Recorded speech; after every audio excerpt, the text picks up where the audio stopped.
Good afternoon and welcome this afternoon to Trading with Technical Indicators, another great webcast from Schwab Coaching.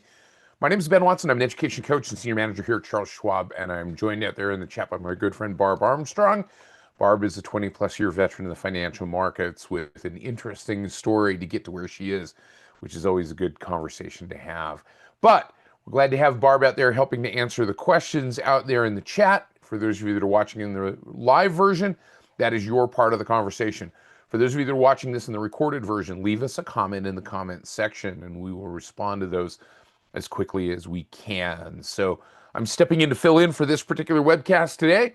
We're going to talk a little bit about the idea of, maybe what are some of the most important concepts in technical analysis? What are the things that we should be focusing on as opposed to maybe getting into the minutia? So I'm doing this and talking about these ideas in anticipation of spending 2 days, really a day specifically, coming up this next weekend, talking to investors and interested people in San Diego at one of our live events. I'll talk about that in a little bit as well. But talking about this specific topic of trading with technical indicators. So we're going to use this as kind of a jumping off point for that discussion. But as we get started today, a couple of quick reminders and housekeeping items. Remember that everything that we talk about, simply for illustrative and educational purposes only. It is not a recommendation of any particular security or strategy. Remember that if we do talk about options, remember options carry a high level of risk. They are not suitable for all investors. Make sure that you're aware of the characteristics and risks of standardized options before considering any option transaction. Also, remember that technical analysis, fundamental analysis, probability analysis, all of those things are theoretical in nature. None of these ideas, no technical indicator is going to guarantee to you what the price of a stock is going to do in the future. I don't care how sophisticated it seems that technical indicator might be. No technical indicator is going to guarantee what the market is going to do because news happens. So we'll talk about that as we get into this discussion. We're going to be using also the Thinkorswim desktop software platform, specifically the paper money version of the platform. It is not a guarantee of future success out there in the real world. However, it is a great learning environment and a great place to practice. So as you move your practice from paper trading to live trading, make sure that you're aware of those challenges. One of those challenges is that the paper money platform oftentimes, if not all the time, will fill orders at the midpoint between the bid and the ask. And it does that algorithmically. But a live trading account is going to be a little bit different, and it is going to do things based on market forces. It's going to fill orders based on market forces as well. So just be aware of those differences, again, as you move from paper trading to live trading. Also, one last thing I want to talk about here is that when you place a stop order, there's no guarantee that that stop order is going to get executed at or near that stop price. It is a means to exit a position or enter a position, whether it's a sell stop or a buy stop, works the same way. But any stop order that generates a marketable order may run into a fast-moving market, and that price might be different than the price that you expect that order to get filled. So we'll talk about that as we build a couple of trades here. But I just want to kind of go over the structure of this particular webcast. We're going to talk about some of those principles of technical analysis. We're going to condense into a short period of time some of the things that we talk about in the live workshop on the first day, which is our technical analysis day. I'm talking about the importance of things like trend and support and resistance and momentum, if you will. We'll talk about some of the technical indicators that we use to evaluate some of those circumstances, and then we'll explore some specific illustrative and educational examples on the chart. And as we do that, we will jump into this. So I wanted to address this particular topic. And for those of you that have been around and doing this for a long time, this is a good conversation to have in your own evaluation of your trading on a regular basis. Because I think we get caught one side or the other, and sometimes there's a camp that says technical analysis is the only way to look at the market, and there's a camp that says fundamental analysis is the only way to look at the market. And I see them as two sides of the same coin, and that coin is the coin used to help evaluate whether or not a stock is something that an investor or a trader wants to have in a portfolio, and when do they want to have it in that portfolio. Because those fundamental characteristics of an underlying stock, things like the intrinsic value of the company, the condition that the company is in, their financial strength, their earnings, and so forth, sales, their market share, the trend of the overall macroeconomy.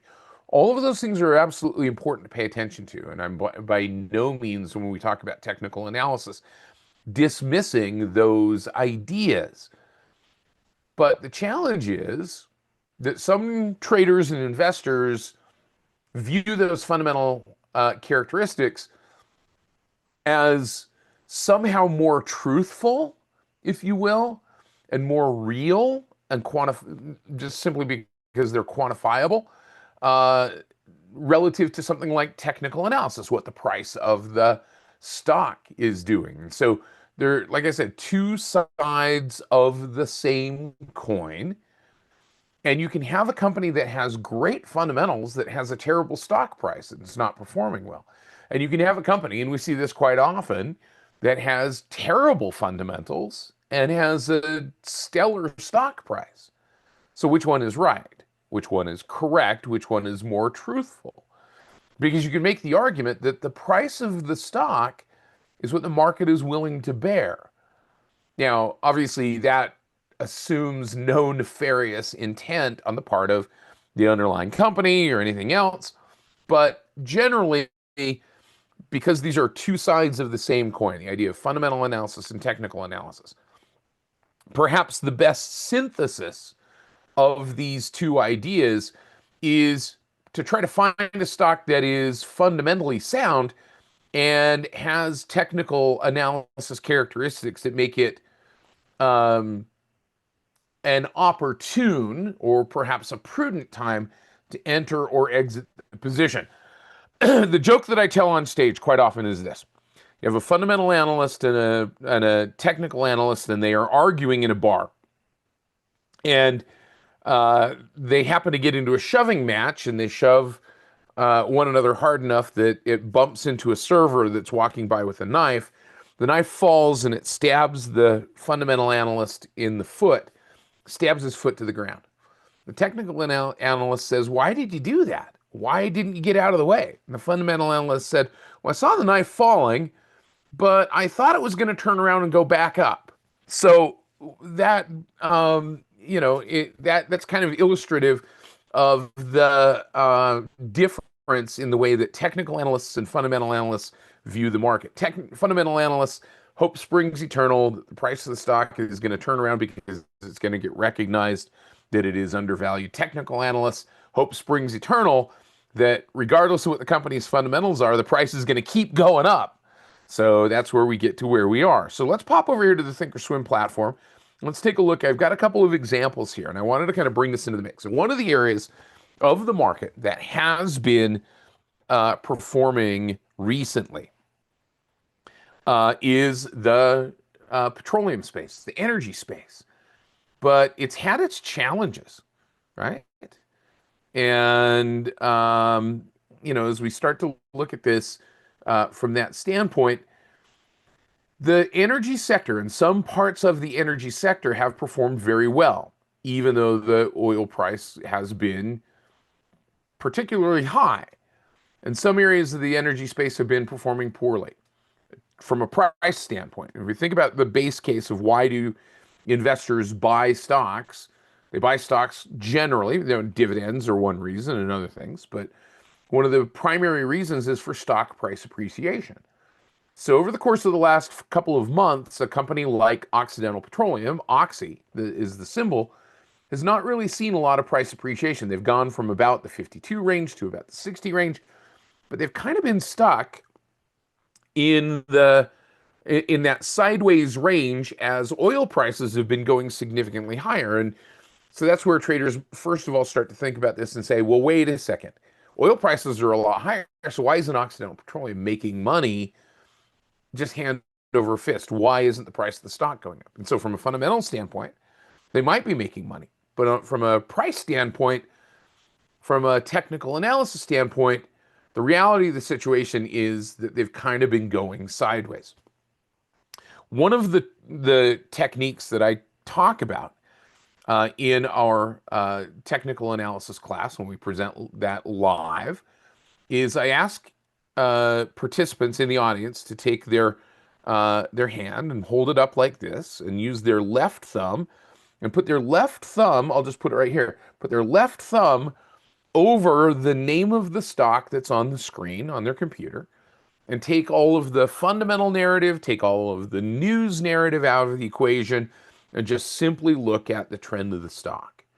So if you want to think about it just from its purest form, looking at technical analysis and trading with technical indicators, it comes down to that. Now, ideally, an investor or a trader might find one that is fundamentally sound that also has good technicals. So that's where we are. We're looking at these energy stocks, which have pretty decent fundamentals. That's the subject for a different class. We're just going to look at this from a technical analysis perspective.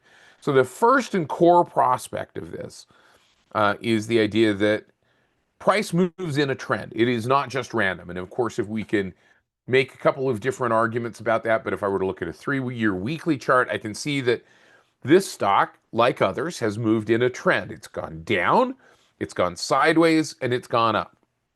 So how do we determine what the current state of the trend is? So I'm going to come back and look at this 1-year chart because I've had this period of time for December through, late March, early April, where the price of the stock was going almost straight up. It was continuing to move pretty significantly higher. And then we saw a shorter period of time where the price of the stock moved down. Now it's kind of gone sideways and banged its head into that resistance about the 60-68.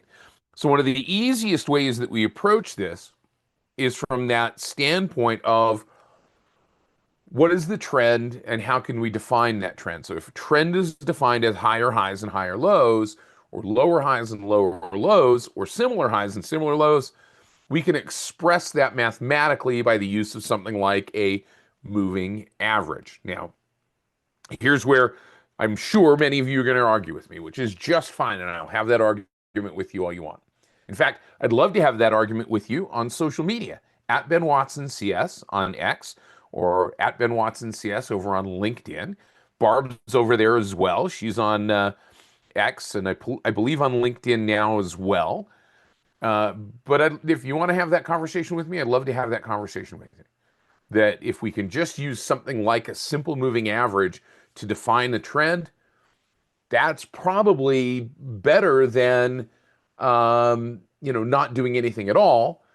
But we gain marginal increases by focusing on or worrying too much about what type of or what specific length of moving average we're trying to get to. And for most investors, the amount of time spent just determining the length of or the trend and its time frame is enough to get them in the right ballpark to be making decisions about entering and exiting trades. I like Speak the Truth's comments here. The profit and loss is solely based on price, entry versus exit, and the typical stock trade. And you're absolutely right. Now, obviously, like I said, there are other ways to collect or to grow portfolios based on buying shares of stock. Dividends are one way to do it, those types of things. But those aren't guaranteed, and they can and do change, and they can and do stop. So price appreciation is how that's grown. And managing risk against growth or risk against stock price growth is something that is a beneficial, perhaps, activity. And I like Speak Truth's question here. Analysts are always wrong. Yeah, it is. I like that. Analysts are always wrong. Depends on what type of analyst we're talking about, right? If I'm talking about a technical analyst, yeah, I would argue we're probably wrong a lot. If I'm talking about a fundamental analyst, yeah, I'm going to argue that we're probably wrong a lot. Because news changes everything. News changes the forward look of the market. We can't predict what is going to happen. So that being said, what I want to do is just want to put some simple definitions to this. And by the way, Speaking of simple, there's one simple thing that you can do to help us out. That is click on that feedback survey that's out there in the chat. Let us know what you think. Help us out by making these webcasts better. So I'm going to put on here on this chart a really simple definition of a longer term trend, and that is a 200 period simple moving average. Now, you can make all the arguments you want that a exponential moving average or a whole moving average or some other kind of moving average is better. Well, better is a relative term. Best is an absolute term. There is no one best. There might be better circumstances to use a 200 period versus a 220 or 252-day moving average or whatever it might be. Great. But for our purposes, it is enough to simply determine that this is in a long-term uptrend. And we can see that simply by determining what direction that 200 period moving average is moving in this case. Robert says, I've learned that managing risk is key. And you're absolutely right about that. Because as investors, as traders, we tend to be loss averse when a trade is going against us. We tend to be risk averse when it's going for us. Meaning we tend not to get out of trades because we don't want to book the loss. And we tend not to get into trades, or we tend to get out of trades really quickly when they're going for us because we want to book the win and say, yeah, I'm a winner. Or we cut it short because we can't believe that it's really going higher. So you're right, managing risk is a concern. So 200 period simple moving average is telling us that the price of the stock is moving up longer term. I'm going to add to the mix, and I'm just going to go up here to the flask icon. I'm going to add to this mix a 50 period simple moving average. And I'm going to open up that eyeball, and I've got that 50 period simple moving average up here. So what I've noticed on this 50 period moving average is that the stock is going sideways. Remember I said that we've got this period of time where the price of the stock is kind of going sideways. It's banging its head on that resistance right about the $60 mark. But what I also know is that if I even shorten that time up a little bit more, I shorten that up to a 10 period moving average in this particular case. So now I'm looking at three distinct time frames. I'm looking at days to weeks. That's the 10 period moving average. I'm looking at weeks to months. That's the 30 period or the 50 period moving average. And I'm looking at months to years. That's the 200 period moving average. Now what I've covered is my short, long, intermediate, and long-term moving averages. Which one's going to be faster? Which one is a better signal? You know, depends on the time frame in which you expect to be in the trade. So I'm going to kind of find the middle of the road. I know that there are traders here in this webcast that are intraday traders and shorter, that are shorter time frames. They get in, they get out, and they scalp on those very small movements, and that's great. I also know that there are investors here in this particular webcast and amongst our audience who are, I want to buy it, I want to leave it there, I don't want to touch it, and I just want to let it and set it and forget it and let it go. That's fine too. And then there are investors that are saying, look, I want to get in at the time when it's telling me that it's changing from one thing to another, and get out when it's telling me that it's changing from what that one thing was to something else. Meaning, if it's going sideways, if it's not giving me an uptrend, I don't want to get in until it is. And if it's in an uptrend, I don't want to get out until it isn't. So that's kind of the approach that we're going to take here in this perspective. So what I've been watching this morning as Occidental Petroleum has been moving along, we've got an uptrend over a long-term period of time. We've got an intermediate-term sideways trend, and I've got a short-term moving average and a short-term trend that is also, in fact, going sideways. But I've got this big green candle today with a gap up, and it's got to close above the high of the low day, or it's got to move above the high of the low day today. So can't I just get into the trade right now? And if I get into the trade right now, because it's moving above, it's crossing above the 10 period moving average, crossing above the 50 period moving average, can't I just get into the trade right now? Because if I wait longer, I'm going to have to get into the trade at a much higher price if I'm looking at going long the stock. Meaning, getting into the trade maybe if it breaks above this resistance level. And we're giving back, say for instance, where it is currently sitting right now at 59, up to about 60, we'll call it 59.80 up to about 60. So we're giving back almost $1 just by waiting. What does that mean in terms of the conversation about what might happen next. Because once and twice, actually 3 times, the price of that stock has run into that resistance level. So getting in right now might result in the circumstance where the price of that stock, in fact, breaks down or bounces down from that resistance level, because that's the next concept that we want to talk about. Levels of support and resistance are, in fact, areas where buying pressure or selling pressure exists. It's where sellers have pushed price before, or buyers have pushed price before. Now, what that trend tells me, what those trends tell me in contradiction to, for instance, a level of support or a level of resistance, is the fact that a trend exists validates the idea that there are buyers or sellers present. So if I have a long-term uptrend, that tells me that over the longer period of time, there are buyers present that are willing to buy this stock and continue to push that price on to the upside. Yep, Donnie, I absolutely agree. That's why I chose this one, because it's got a lot of narrative going on, right? So energy is so dependent on news, on geopolitical news, that how do we balance that against this idea of technical analysis or fundamental analysis, right? How do we take the news out of the equation? I did that on purpose because I want to illustrate the idea that, one, news trumps everything, and two, neither fundamental analysis nor technical analysis will or can predict the future. And because they can't, then what we can do is very simply respond to that by saying, if this happens, then I know what I'm going to do. Else I'm going to wait. So we take that narrative, the power of that news or the power of that narrative out of the equation if we're thinking forward instead of thinking about predicting where it's going to go, and simply look at it from the perspective of what am I going to do if it gets to a circumstance that I think might happen. I can't guarantee that it will or that it won't.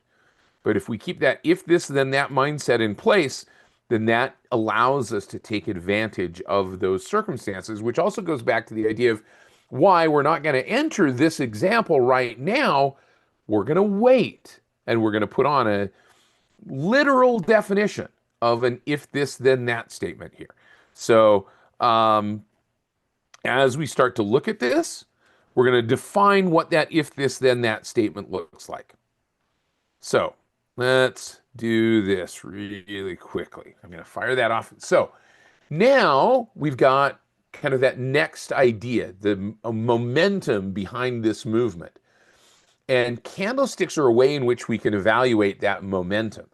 The fact that I've got a candlestick that gapped up from the previous candle, and I saw that change in power. So price pushed down to the bottom of that candle and then moved back up, and then I get a gap up and a push higher, and then it's starting to come off of that high for the day, tells me that maybe there's a little bit of waning momentum. And I can see that in the candlestick, that momentum is backing off just a little bit. So how do I accommodate that? Well, I've got some momentum already there. I've got the gap up to the upside. But once again, this puts us in the scenario of waiting to see what happens. Not taking the trade just because it's on fire right now and it's moving higher, but waiting to see if certain circumstances are met. That circumstance that I want to see met is a break above this resistance level. And as Barb says trade the plan all the time. If this, then that, else wait, right? So our if this, then that statement is going to come on a break of this resistance level. Now, I want to add some other discussion to this mix and some other technical conversation here and say, well, cool, I can see the momentum in that candlestick, but what about kind of overall momentum? So I'm going to add an indicator here. I'm going to add one very simple indicator to this mix, and that is this one right here, the RSI, that Relative Strength Index. And the Relative Strength Index is a tool that simply says it puts price into a relationship relative to where that price has been over a period of time relative to its highs and lows. Where is price closing relative to its highs and lows over a period of time? The look back period for this indicator by default is 14 periods. It's a daily chart, so that's 14 days. So over the course of the last 14 days, overall, price has been closing down closer to those lows. That momentum has been falling off.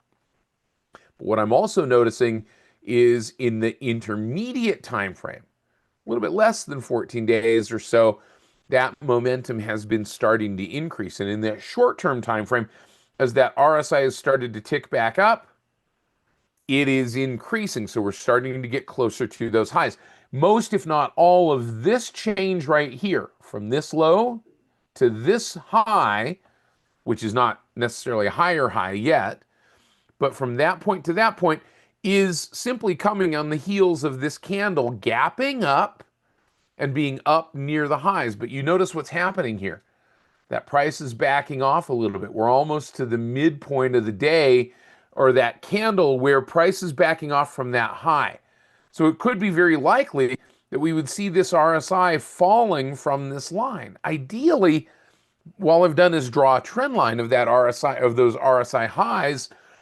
Ideally, in order for me to get an entry into this trade that is a high momentum entry that has a high probability or a higher probability of continuing to move higher, I want to have a confirmation that price is breaking above resistance and that momentum is increasing. So my if this then that statement is going to be, if price breaks resistance and RSI is increasing, then enter the trade, else wait. So those very simple tools, thank you, David, I appreciate that. Those very simple tools, looking at what price is doing trend-wise, looking at what it's doing momentum-wise, identifying where levels of support and resistance are, and then seeing what that momentum is doing as a quantification of that price movement, is a way to help us to make, as investors, as traders, more consistent entries and exits, or entry and exit decisions. Because we know that we can't control the news. News happens. News can be a strong influence, as it is in these particular stocks. So all we can do is we can set ourselves up for that possibility. So all I'm going to do in this particular case, because I can't predict the future, and many traders will look at that and say, well, yeah, you said it was going to go there. You said it was going to break out, and it didn't. Therefore, technical analysis is wrong, right? I'm not going to predict that it is or it isn't. I'm going to say, if it does, then I'm going to be ready for it. So Barbara asked the question, if money flow increases or that RSI increases, would you see this as further confirmation for this possible trade? Absolutely. Yeah, if we start to see the money flow indicator or the RSI or the MACD starting to indicate that there might be some growing momentum, then yeah, that's going to be additional confirmation. And you choose your technical indicator that you use. RSI is simply one of them. There are lots of other indicators that can help to show that. So what I'm going to do is I'm just going to very simply establish an if this then that order that gets into the trade if price breaks up above a particular level. And the reason I chose that level is once, twice, 3 times this level of resistance, which was a previous level of support, but 3 times this level of resistance has been tested. And the idea behind that theory is that at some point, if nothing else changes, at some point there's going to be enough buying pressure to push that price up through that resistance level. So I'm going to come over to this line, and this line is at 60.75, right? Now, I don't have to be that particular or that precise when I'm doing technical analysis and I'm drawing those lines, but when I'm placing an order, I do kind of have to be pretty particular and pretty precise. So what I'm going to do is I'm going to right click and I'm going to create an order that is an order to buy. Now, to build this, I'm actually going to build a buy custom order with a stop. So we're going to put the stop in place here as well. So Tamale asks the question, which is stronger, RSI or MACD? I don't know. You choose. We can look at the MACD for this as well. But as far as a technical indicator is concerned, you can use a trader could use either one and get similar information. They're going to be fairly consistent with one another. So we're going to look at this and make this entry into this trade a buy stop. Now, a couple of things to pay attention to here. What if overnight there's a big gap up and we end up getting into the trade at a significantly higher price, right? We don't get filled at the price that we expected, so we could make this a buy stop limit. We can say, fine, you know what? I want to get into this trade as long as the price of the stock is above 60.75. That's my stop price. So stop, wait, don't do anything until price is above 60.75. But you know what? If it goes up to 61.75, if it goes up $1, so if I have an offset of $1 here, 61.75, if it goes up that far above where I thought I was going to enter, I don't want to get in yet. I want to wait, perhaps. So all I'm doing is I'm creating a buy stop limit order. And I'm going to make that good till canceled because today is still growing. I want to be able to get into the trade today or maybe tomorrow. So this isn't something that I'm just going to leave out there. I'm going to keep an eye on this and monitor it and make sure that I'm paying attention to it. So now, one thing I wanted to point out, and I'll come back to this, is anytime we have, like I said, a stop order that generates a market order, there is that possibility that that order gets filled at a much different price than a trader might expect. But anytime we put on a stop limit order, and whether that's a trail stop limit, or whether that's a sell stop limit, or whether that is a buy stop limit like this one, doesn't matter. There's the possibility that that order just does not fill because the price of the stock may move around that range in which we expect it to get filled. So I just want to reinforce that idea. It is a concern. Because what if you don't get into the trade? Or if, perhaps worse yet, if you're trying to get out of the trade and you don't get out of the trade because you don't want to sell it significantly lower, and so you put in a sell stop limit and that order does not fill because it gaps down. So just be aware that there's no perfect solution when it comes to entering and exiting. We do what we do based on the limitations of the tools that we have. So 60.75 is my stop. So if it goes above 60.75, I want to get in.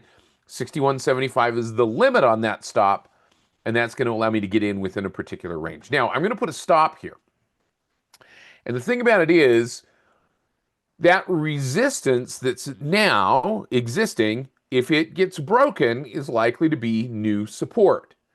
So there's a number of different ways that we can calculate this. I know that Barb, in her particular webcast, takes this from the perspective of saying, I'm going to use ATR, average true range, as a means to determine where I'm going to put a stop order. And she might put a stop that's 1 ATR, or 2 ATRs, or 1.5 times ATR. I'm going to come down and put this stop at a level that makes maybe some technical sense from the standpoint of if that that level gets broken, that's maybe where I want to be out of the trade. And what I'm noticing is that right now that 50 period moving average is kind of falling right along this level of support at about 58.75. So I'm going to draw on this line here, right? At 58.75. And so I'm going to say, look, I want to get into the trade if it moves above this level. I want to get out of the trade if it moves back below this level, because that would mean broken support and breaking the next level of kind of concentration, where that 50 period moving average is, where that 10 period moving average is, kind of sitting right there at about that 58.75 level or so. So I'm going to bring my order tool back up, and we're going to make our stop good till canceled. And we're going to make that 58.75. Now, you could make it 58.75. I'm going to make it 58.73 just so it's a different number, because human beings like to place trades at big round numbers.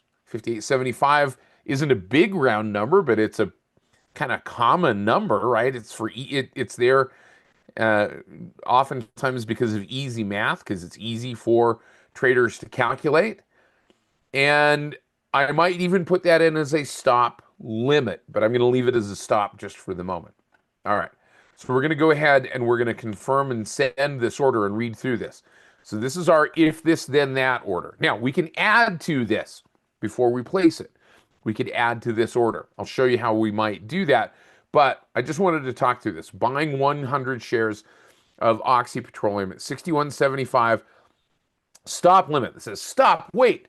Don't do anything until we get to 60.75 or better, meaning or higher.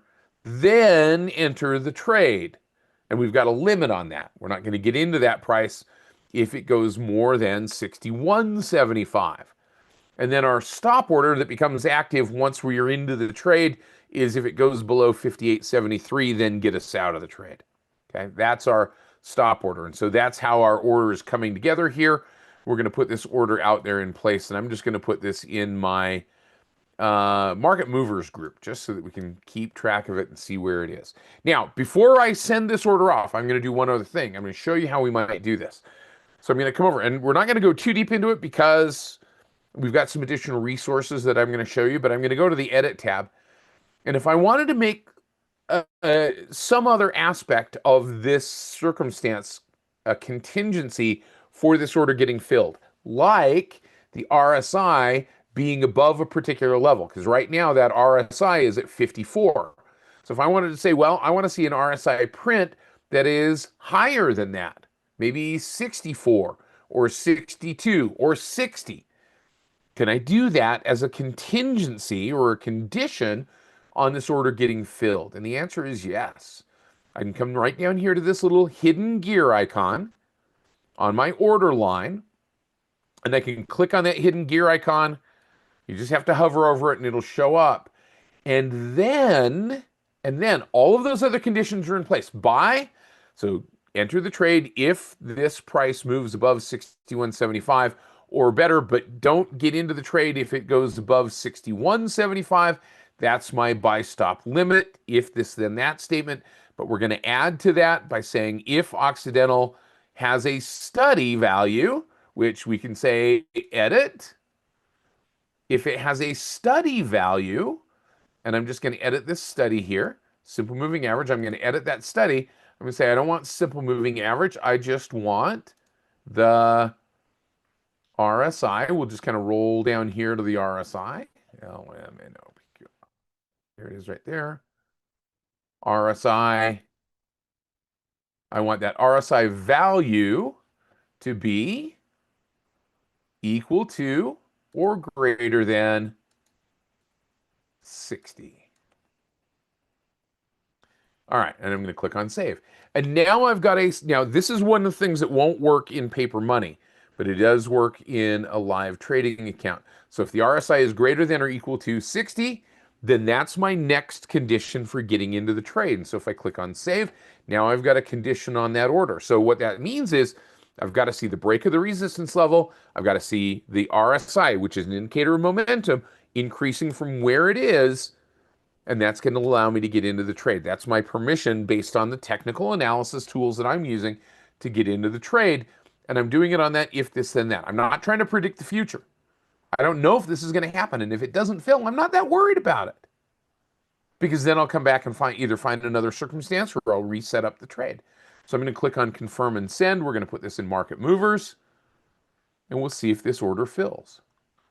So this is kind of a distillation of what we do in, excuse me, that day one of our technical analysis and option strategies workshop, is we walk through this process. So Barbara asks the question, and I think this is an absolutely question, right? Do I think that a particular technical indicator can seem to consistently work for a particular stock, like the 20-period simple moving average, or some stocks a 10-period simple moving average?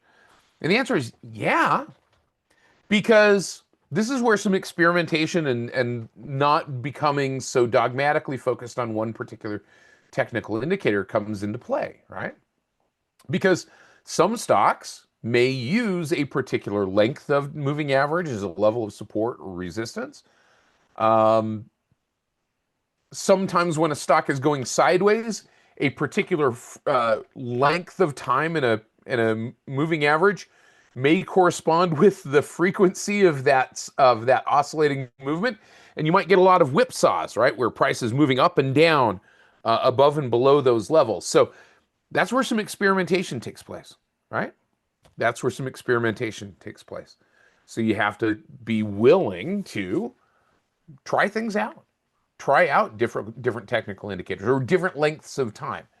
Now, quantifying whether that is better or worse, it becomes a really difficult question.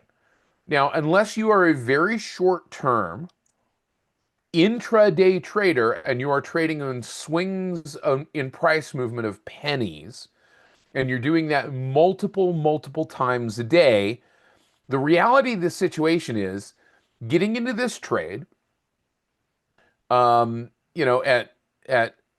an indication coming from a moving average at 10 periods versus 9 periods, it's probably not going to be that big a difference.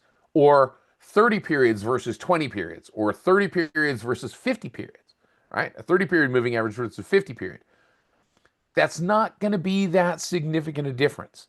And you're probably giving up much more in terms of slippage than you are in the differences in those moving averages. So as long as you keep the basic concepts in place, trend, support and resistance, momentum, and keep it in that mindset of this, then that, then the entry can be sound. Now, is it a bad trade if we get into the trade and then it turns around and goes down the other direction? No. As long as you followed your rules and you had a plan. Because news can and does change everything. So that's how we kind of approach it. Now, John asks a great question. How long would we let this trade go unfilled before we cancel the order? Good question. So where I would look at this from that standpoint as a technical analyst is if I saw a change, right? If I saw a change in the perhaps intermediate level or intermediate time frame moving average, meaning days to weeks or weeks to months, then that's where I'm going to be concerned that something, longer term has changed with the structure of what the price of the stock is doing. If I see a change in the short-term moving average, meaning if I see that 30-period moving average pull down a little bit and then start to turn around, I'm not going to be as worried as if I were to see the 50-period moving average start to turn down. That's when I would perhaps reevaluate the trade. So again, that's an answer that requires observation. You can't just say, I'm only going to let it go 3 days and then I'm going to pull the trade off because it didn't do what I was thinking it was going to do. So just be aware of that. All right. So JJ asked the question, what are the 5 most used technical indicators? Well, I could probably argue that moving averages, some kind of momentum indicator, and some kind of maybe volume indicator. I didn't talk about a volume indicator here, but moving averages, some sort of oscillating indicator like an RSI or a MACD or something like that, or some kind of volume indicator, or maybe the most used. Are they the best? Just because they're the most used does not make them the best. So I wanted to give you some additional resources as we pop back over here. I want to pop back over to the Trader Talks webcast page because I will tell you this. This is like the library at Alexandria of technical analysis knowledge. If you come over here and you type in technical indicators, and you walk through here, not only do you have the playlist for trading with technical indicators, but you have Barbara Armstrong talking about popular technical indicators. You have Intro to Charting the Basics. You have Trading with Technical Indicators, a starter. Can this indicator help spot explosive stock moves? So you've got lots of great resources in here that can help you to understand all of those different technical indicators. I hope that I've kind of put some overarching logic to the structure, an idea here with this discussion. If you want to learn a little bit more and you want to join us in San Diego or elsewhere, come over here to schwab.com/coaching. Go to our in-person events. And coming up in San Diego, we've got our technical analysis and option strategies workshop coming up. We've got one coming up in Chicago in July. We've got one coming up in Orlando in August. And we've got another one coming up in Washington, D.C. in October. So we would love to have you at all of those. We love seeing you there in those live workshops there at no cost to you. Come and join us. Say hi. Barbara's going to be there. Say hi to her as well. Guys, thanks very much for letting me step in today and let Barb help out in the chat. Have a great day. And I will see you a little bit later this afternoon for investing in ETFs. Another great webcast coming up at close to the end of the market today. Take care, everybody. Bye-bye.